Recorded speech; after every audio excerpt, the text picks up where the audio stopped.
You are the royal physician in Madrid. The year is 1834. The king is dead, yet your work isn't finished.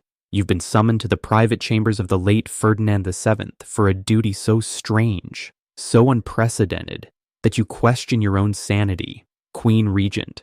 Maria Cristina stands before you, tears in her eyes, making a request that freezes your blood.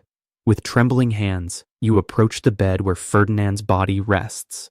Even in death, the man who terrorized Spain for 20 years seems to mock you from beyond the grave. But it isn't his face that captures your attention. It's what lies under the silk sheets, the feature that defined his reign as much as his cruelty, paranoia, and betrayals. The anatomical monstrosity whispered about for centuries, though never recorded in official history.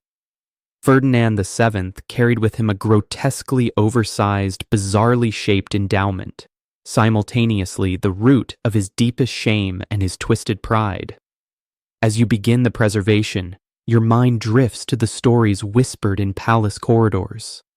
The custom cushions, the screaming wives, the desperate, humiliating attempts to produce an heir despite nature's curse. You realize you are not simply preserving flesh. You are embalming the physical symbol of a reign that was itself distorted, oversized, and destructive.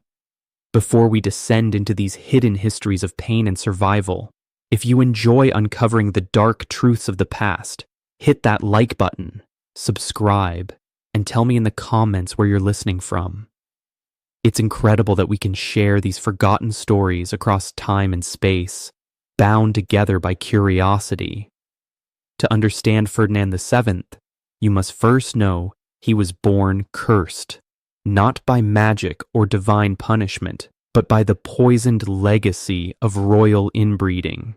For centuries, the Spanish Habsburgs and Bourbons had married cousin to cousin, uncle to niece, creating a genetic nightmare of mental instability and physical deformity. Ferdinand was its living embodiment.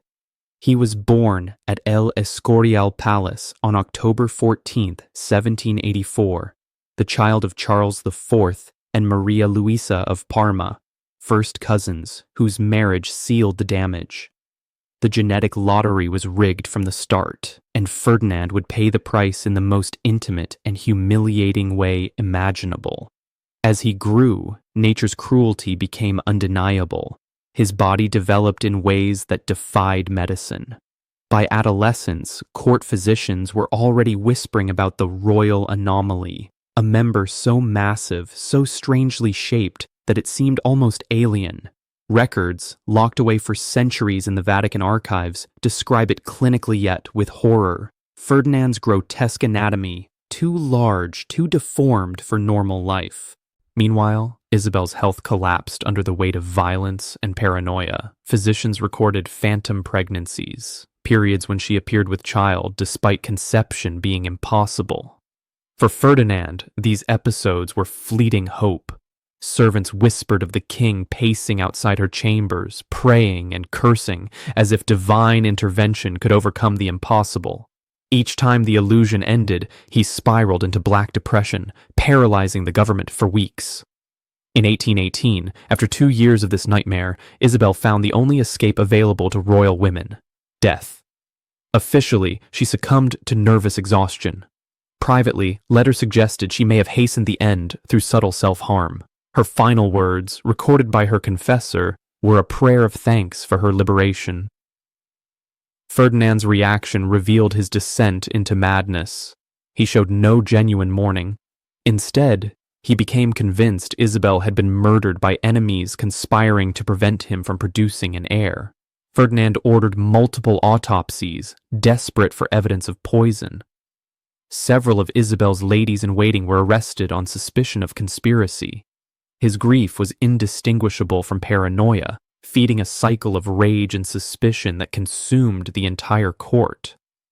The Queen's funeral became a grotesque spectacle that horrified even loyalists.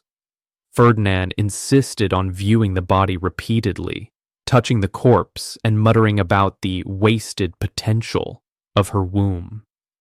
He commissioned a death mask and placed it in his chambers, where visitors reported seeing him whispering conversations with the lifeless face of his dead wife. But his obsession with an heir overrode even madness. Within months of Isabel's burial, advisors were negotiating for a third wife. The challenge was immense. Which European princess would marry a man whose wives had met such grim fates and whose deformity was legendary across the continent? Negotiations dragged. Several candidates withdrew after consulting with physicians who had served at the Spanish court. Others demanded shocking concessions, separate chambers, personal guards, conditions unprecedented in royal marriages.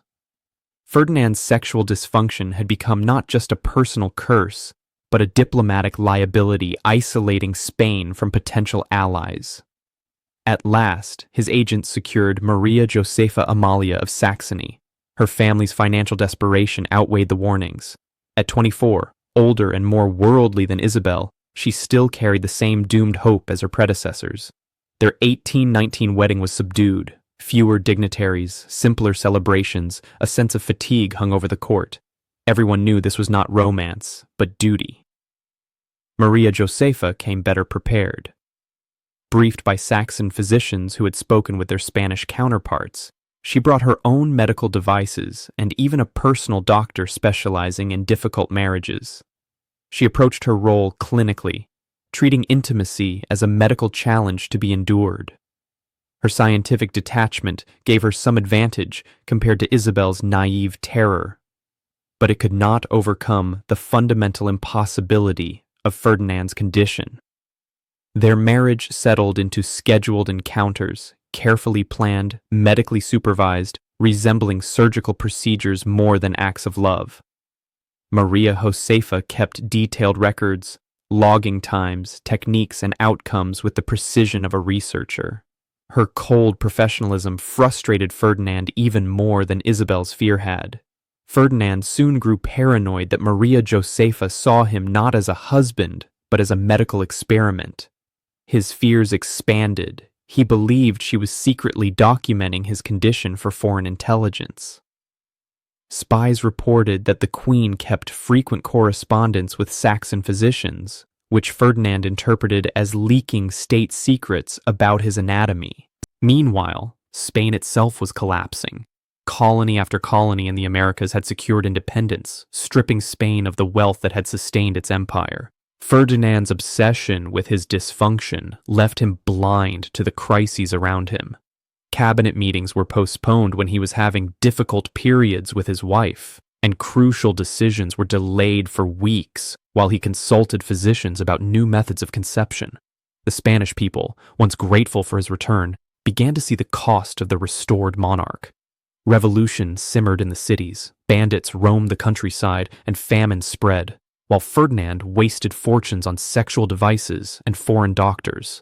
Spain became the laughingstock of Europe, its decline symbolized by a king whose private failures had become public knowledge.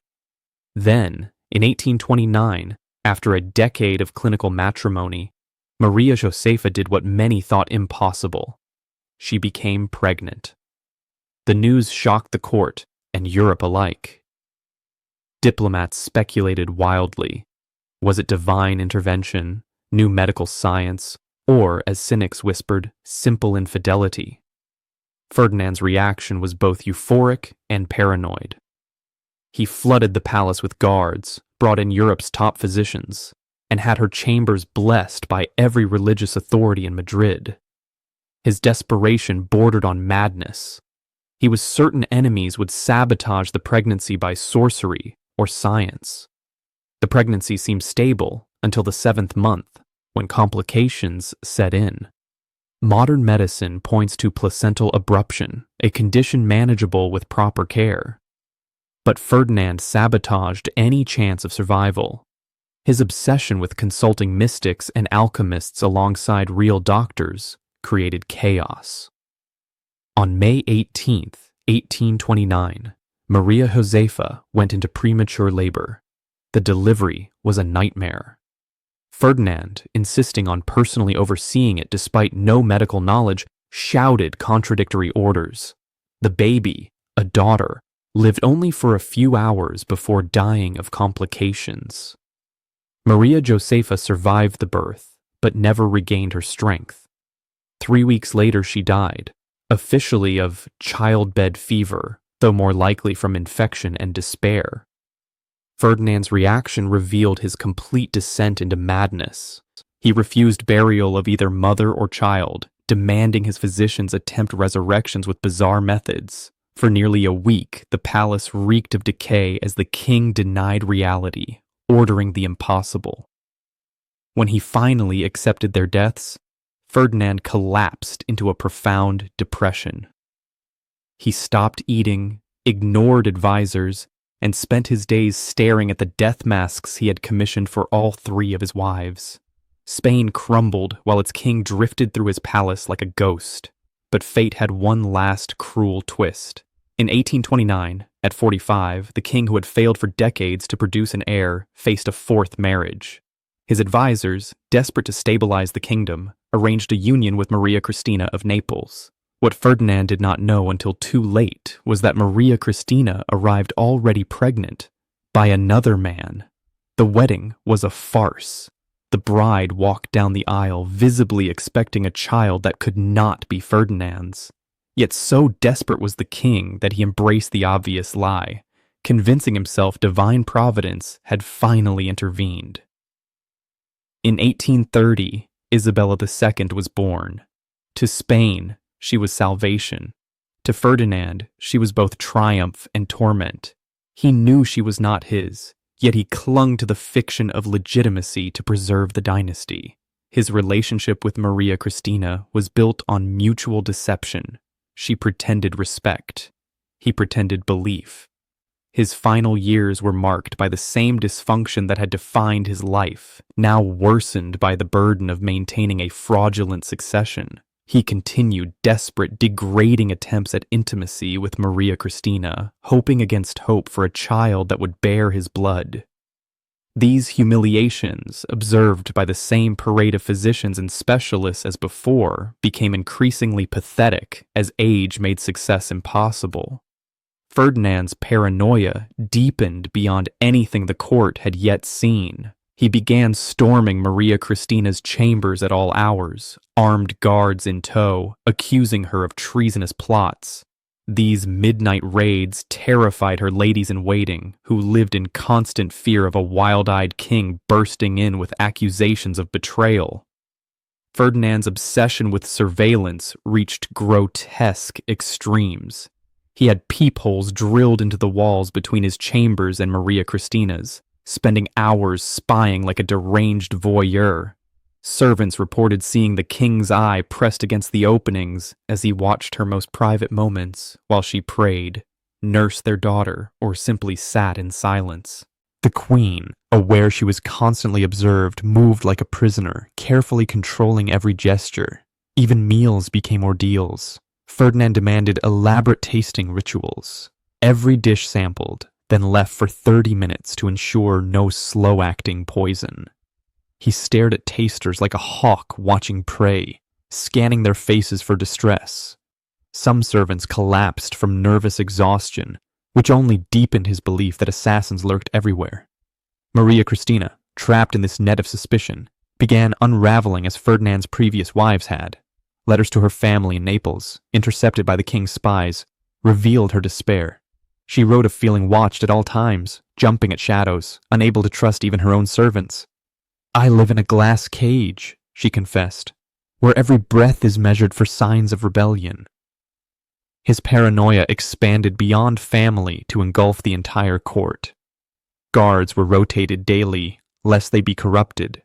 Ministers were subjected to absurd loyalty tests.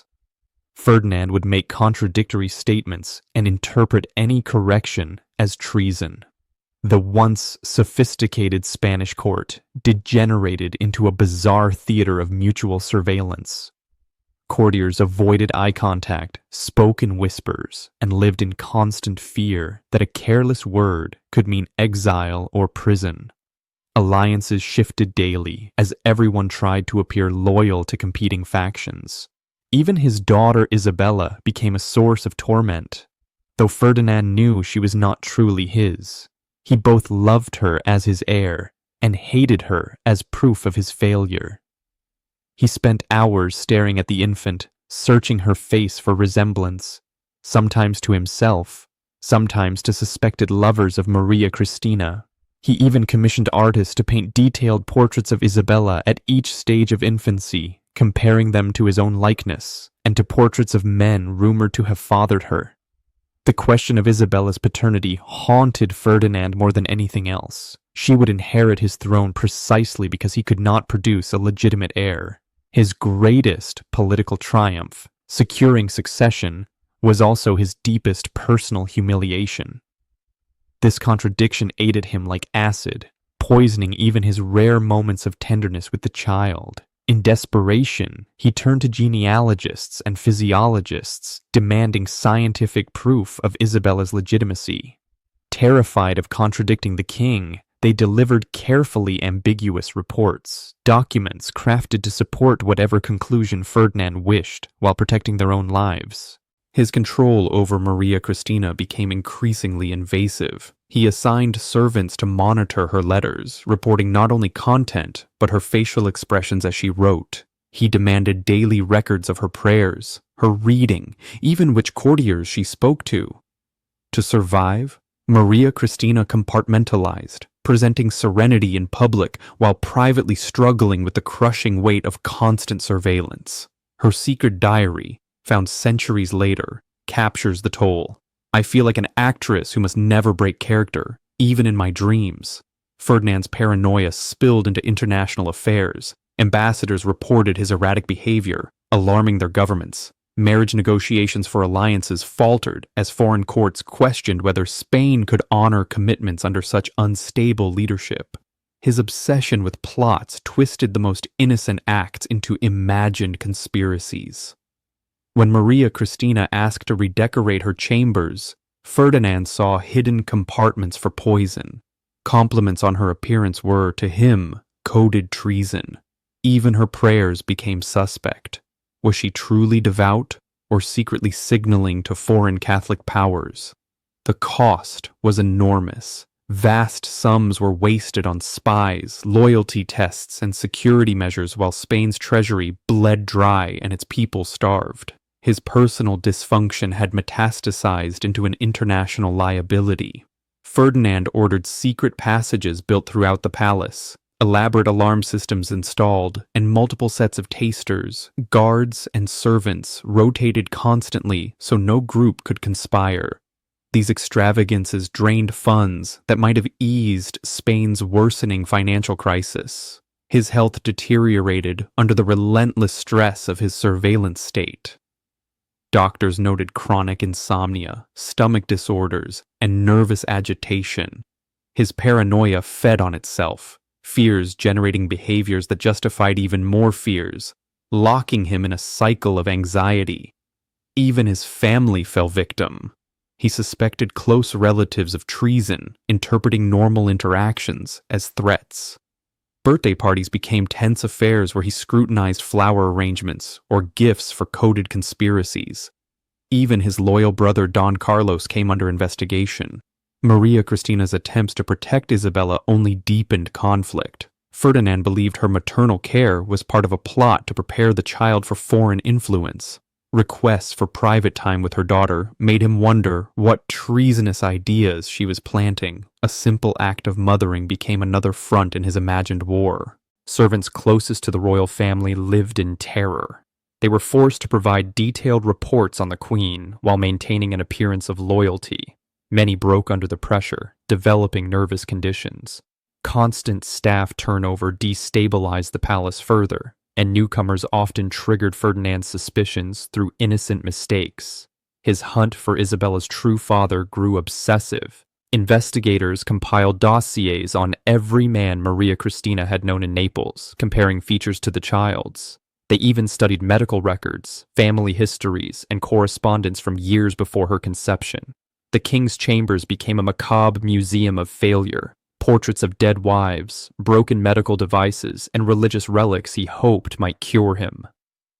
Visitors described an atmosphere of suffocating despair clinging to the walls. Ferdinand even held state audiences in this space, surrounded by reminders of his most intimate defeats. Meanwhile, Maria Christina's psychological torment deepened as Ferdinand's behavior grew ever more erratic. Maria Christina soon showed the toll of constant stress, hair loss, weight changes, tremors she struggled to hide in public. Her ladies-in-waiting noticed nervous habits, glancing over her shoulder, jumping at the slightest sound. In 1832, Ferdinand's paranoia reached its grotesque peak. Convinced his wife was trying to poison him through touch, he demanded humiliating medical examinations before any physical contact. Court physicians carried them out in his presence, reducing whatever remained of their marriage to a farce. Europe watched Spain's collapse with both fascination and dread. Diplomatic letters from the time show foreign powers preparing for Ferdinand's inevitable downfall. Many quietly supported regional independence movements, calculating that a fractured Spain was safer than one ruled by a paranoid tyrant. By 1833, Ferdinand's body mirrored his mind's decay. Physicians reported tremors, chronic digestive issues, and signs of cognitive decline. His speeches devolved into rambling accusations against nameless enemies and imaginary conspiracies. The end, when it came, was anticlimactic. After decades of chaos, Ferdinand simply faded. In his last days, he drifted between lucidity and delirium, sometimes calling out to his dead wives, sometimes ordering investigations into plots that never existed. In 1833, Ferdinand VII finally found peace in death. Officially, the cause was listed as gout. Privately, doctors admitted he had died of exhaustion, physical, psychological, and spiritual, after a lifetime of sexual frustration and paranoia. The secret autopsy revealed the cruel truth. His member measured an astounding 14 inches, its girth varying dramatically from base to tip, just as contemporaries described. Internal scarring and deformities made normal function impossible, explaining his decades of failure. Even more disturbing was another discovery, evidence of deliberate self-harm dating back to his youth. For decades, Ferdinand had secretly attempted crude self-surgeries, trying to reshape his anatomy to allow normal intimacy. These pitiful efforts, carried out with whatever tools he could find, only worsened his deformities, while adding layers of psychological trauma to his physical misery. His organ, along with medical sketches and notes, was sealed in the Vatican archives, where it remains to this day. Church officials deemed it too disturbing and politically dangerous for the public. Scholars who have seen the material describe it as both fascinating and deeply unsettling, a window into the private hell of a king destroyed by his own body. Ferdinand's death ended his reign, but his legacy lived on in the fractured Spain he left behind. Isabella II, the daughter who may or may not have been his, inherited a kingdom torn by civil war, economic collapse, and humiliation. The empire that once ruled half the world had been reduced to a minor European power, its decline accelerated by decades of misrule from a king who placed personal obsession above public duty. His story is a stark reminder. Power without wisdom is dangerous, but power in the hands of a broken man is catastrophic.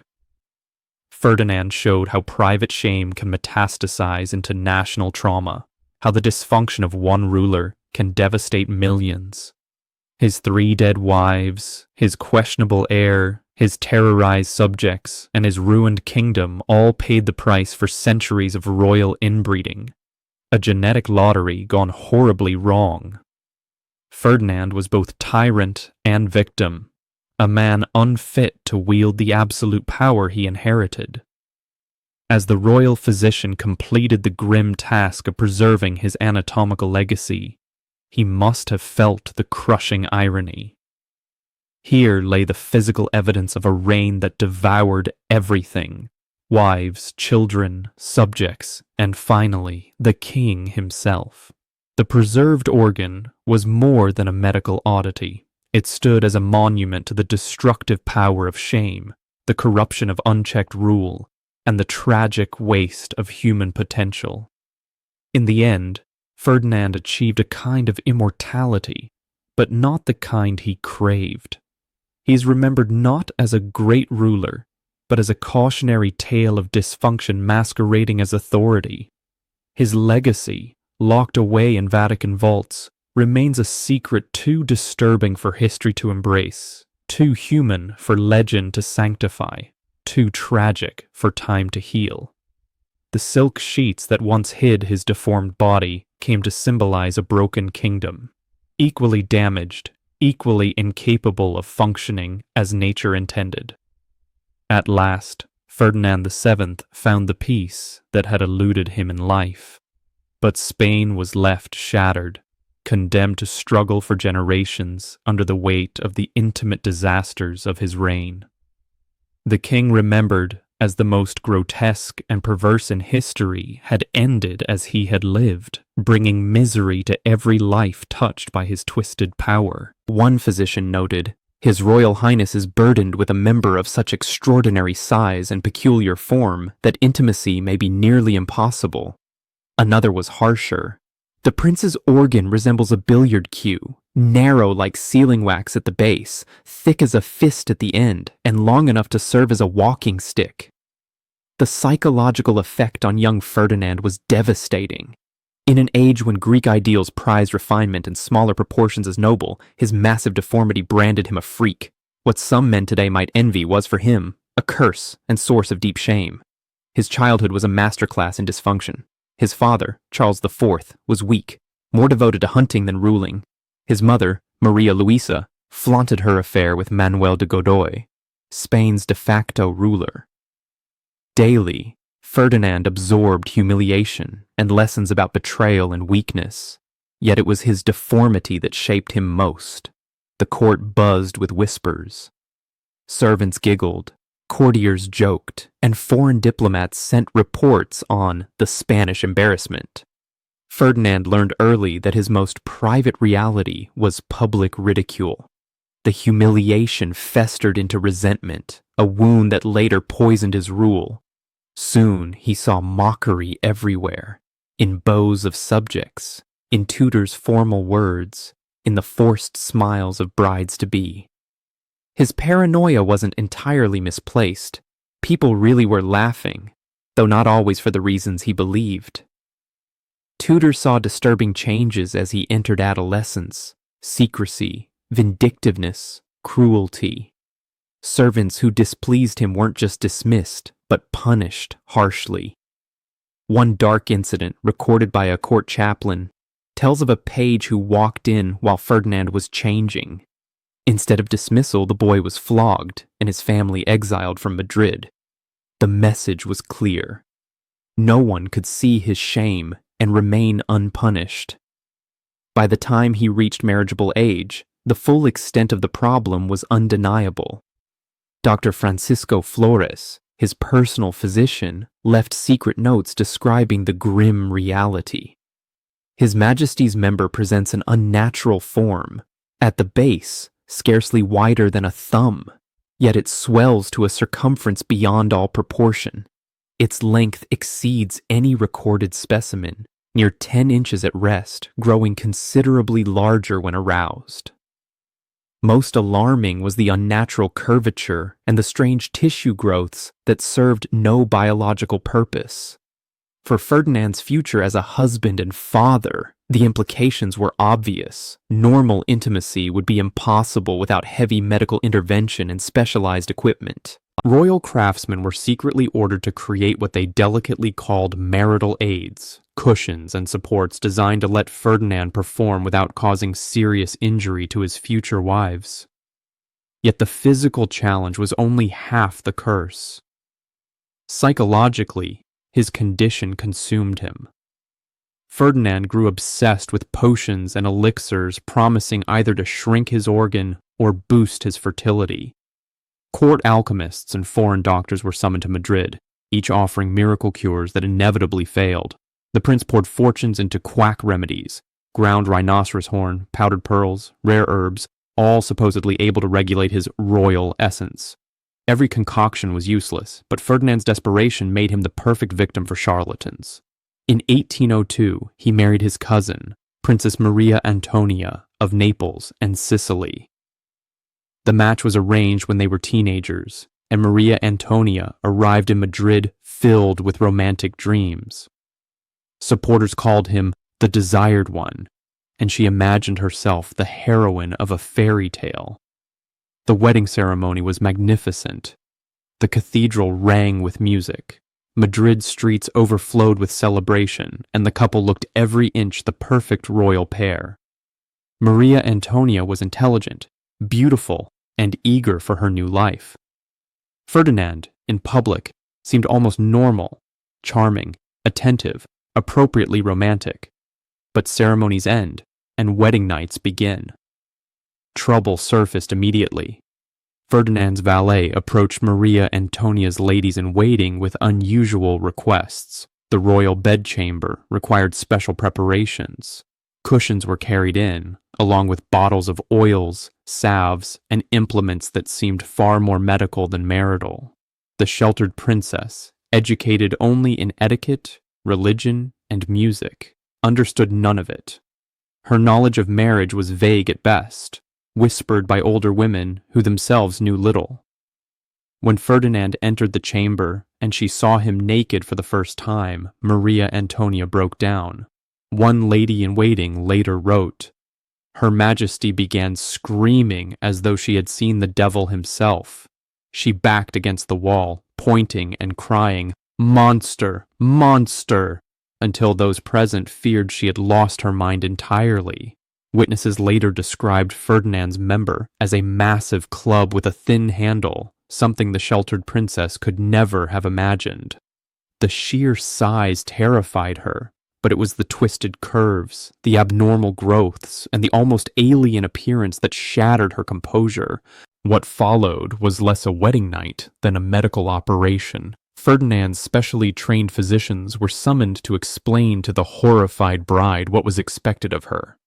Cushions were positioned, oils applied, and what began resembled surgery more than intimacy.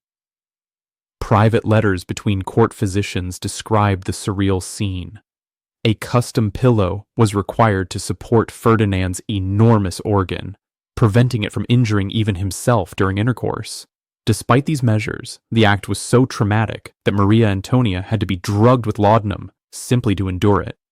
The psychological toll was immense. Ferdinand, already insecure and paranoid, grew darker at his wife's visible revulsion. Maria Antonia slipped into what modern psychology would call severe sexual trauma. To numb herself, she took increasingly large doses of laudanum, soon becoming addicted, desperate to escape her marital duties. Attempts to produce an heir became a ritual of horror. Physicians prepared the chamber with devices. Maria Antonia was drugged to compliance, but not unconscious, and the act proceeded with clinical efficiency. Afterwards, both retreated to separate wings of the palace to recover. As months turned to years without a pregnancy, Ferdinand's desperation grew. Convinced his wife's disgust itself prevented conception, he turned to disturbing methods. Court records reveal he ordered restraints, crafted from silk and leather by the same artisans who made his saddles, to pin her in place, preventing her from resisting or recoiling. He also obsessed over timing their encounters to astrological charts and lunar cycles. Astrologers, mystics, and charlatans flooded the palace with promises of fertility through magical amulets, potions, and bizarre rituals, all meant to overcome his deformity. One particularly desperate moment saw Ferdinand consulting a wandering mystic who claimed to come from the Orient, promising that the king's grotesque shape was in fact a divine sign waiting to be unlocked through ritual. The so-called wise man convinced Ferdinand that his grotesque shape was not a curse, but a blessing, the dragon's rod, and that only the right rituals could release its fertility. For 3 months, the king and his wife endured bizarre ceremonies, incense, chanting, strange positions supposedly drawn from ancient Chinese texts. Astonishingly, Maria Antonia conceived twice. The court rejoiced, Ferdinand's confidence soared, and Spain held its breath, waiting for an heir, but both pregnancies ended in tragedy. The first miscarriage came in 1804, at 4 months. Doctors diplomatically blamed her delicate constitution. What they meant, but never dared say, was that Ferdinand's deformity made intimacy so traumatic that her body simply could not sustain life. The second loss, in 1805, was even worse. Maria Antonia carried nearly to term, only to endure a labor so bloody and brutal it nearly killed her. Though she survived, she never truly recovered. Her dependence on laudanum deepened until she became a walking ghost, drifting through the palace in a haze of drugs and despair. Ferdinand's reaction revealed his cruelty. Instead of pity, he accused his wife of sabotage, claiming she took substances to prevent conception, moved deliberately to trigger miscarriages, even harbored secret liberal sympathies that made her unfit to bear a Catholic heir. These accusations spread through the palace like poison, destroying what was left of her mental health. Maria Antonia came to believe she was cursed, that her body rejected Ferdinand's seed out of divine wrath. Her final months were spent in near constant prayer, begging forgiveness for sins she could not name. In May 1807, at just 21, she died. The official cause, fever and frailty. The truth, years of sexual trauma, addiction, and psychological abuse. Even in death, she was not free from Ferdinand's paranoia. Rumors spread that she had been poisoned, not by political enemies, but by the king himself, who wanted a new wife, one more likely to give him an heir. Those whispers grew louder when the palace apothecary was found dead only days later. He left behind a cryptic letter, seized instantly by Ferdinand's agents and never seen again. Some said it contained confessions about poisons secretly given to the queen. Some whispered that the apothecary's letter exposed the truth of Ferdinand's deformity and the impossible demands placed on his wife. Whatever it contained, it vanished into secrecy. Ferdinand's behavior after Maria Antonia's death spoke volumes.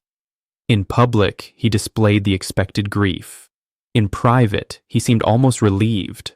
Within weeks, he was already seeking a new wife, specifically women who had already proven fertile in earlier marriages. His physicians worked frantically. If Ferdinand were to remarry, they needed ways to make intimacy less catastrophic. What followed were some of the strangest medical experiments in royal history. Doctors designed increasingly complex marital devices and even explored surgical procedures to reshape his anatomy. By the time Ferdinand approached his second marriage, his character was already warped. The trauma of his first union, combined with deep insecurity about his body, had turned him into a man incapable of empathy. He no longer saw people as human beings, but as tools or obstacles. His first wife had been a failed tool, discarded. His subjects were tools for his power. Anyone who opposed him became an obstacle to be crushed. Palace staff felt the change. Ferdinand tested his power with arbitrary cruelty. Servants who glimpsed him naked weren't merely dismissed. They often disappeared. Guards who failed to maintain secrecy about his chambers were reassigned to the most dangerous posts in Spain's crumbling empire. His paranoia deepened. Ferdinand grew obsessed with the idea that everyone mocked him, and while some whispers were real, his response was wildly disproportionate and increasingly violent. He kept lists of suspected mockers and plotted elaborate revenge, promising himself that once he ruled, none would escape. By 1807, Ferdinand had become the center of a conspiracy involving Spain's most powerful nobles and officers. They saw him as their chance to topple the weak Charles IV and his hated minister, Manuel de Godoy. What they didn't realize was that they were aligning with a man whose sexual dysfunction had bred a dangerous personality disorder, one that would prove far worse than the incompetence they sought to replace. The conspirators called themselves the Fernandinos. They tirelessly built his image as El Deseado, the desired one. They spread propaganda about his intelligence, his patriotism, his promise as a reformer who could restore Spain to greatness. Behind the propaganda, the Fernandinos were already uneasy. They saw Ferdinand's instability and disturbing behavior toward anyone who crossed him, but chose to conceal it. In October 1807, the plot reached its climax, the so-called Escorial conspiracy. Ferdinand was caught scheming to overthrow his own father with Napoleon's help. When exposed, his reaction revealed both cowardice and treachery. Instead of defending the men who had risked everything for him, he betrayed them instantly. He gave full confessions, named every conspirator, and begged his parents for forgiveness. His allies were imprisoned or exiled while Ferdinand walked free. The betrayal set the tone for his reign. Use people when convenient, then destroy them without hesitation. Meanwhile, his medical nightmare grew worse. Court doctors reported his member continued to enlarge and distort, developing new abnormalities that made intimacy nearly impossible. Some medical historians later suggested he suffered from a rare hormonal disorder called megalophallus, which caused ongoing growth into adulthood. Whatever the diagnosis, the implications were clear. Ferdinand needed ever more elaborate aids and ever more compliant wives to produce an heir. This shaped his later marriages. Women were deliberately chosen for their vulnerability, making them easier to coerce or manipulate into enduring him. By now, palace craftsmen had become specialists in grotesque marital equipment. Hidden workshops looked like a hybrid of medical lab and torture chamber. They built adjustable cushions, restraints, and bizarre implements to make intimacy survivable. These craftsmen swore absolute secrecy, but Ferdinand ensured silence through a mix of payments and threats. Some later turned up dead, fueling rumors the king had them killed to guard his secret. In 1808, Napoleon invaded Spain and forced Ferdinand to abdicate. It was a humiliation like no other.